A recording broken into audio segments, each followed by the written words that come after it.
Zašto kad ulazi spominješ da... Moje sve ovo. Sve ovo moje. Znači, ostalo dobri, niti problem. Poštuje vas,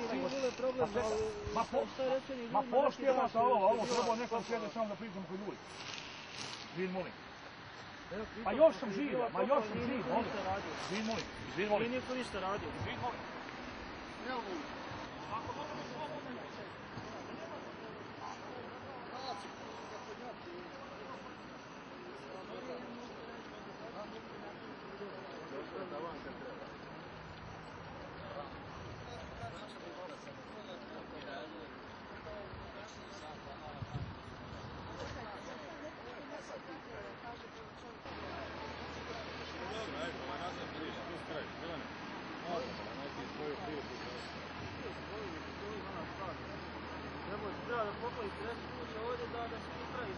Pogledajte malo tamo, ono je moja kuća, ona žuta. Prije 3 dana nisi mogao izaći kad su bile poplave. Sada pogledajte ovo što je napravljeno, divno. A pogledajte onu stranu. Prije 3 dana ona je strana bila isto kao i ova, ovaka. A vidite sad ljepotu i sad dođe Vule Vojnović i kaže da on to ne dozvalja. Ovo nam i treba, jer drugačije se ne može. Poplave su činile svoje i opet će napraviti svoje.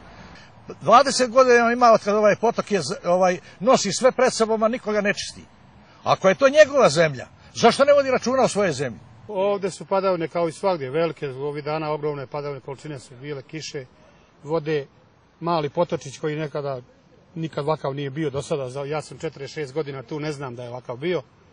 Ali evo, došlo je meni, voda došla u kuću, 20 cm sam imao vode u podrumu. Danas dođe neko i kaže, ne dam ja da se gradi preko moga, da se prosječe potok koji vijekoma tu stoji i postoji, ali sad zatrpa. Neko pravi opstrukcije kad sve će da se radi. Što je najsmiješnije.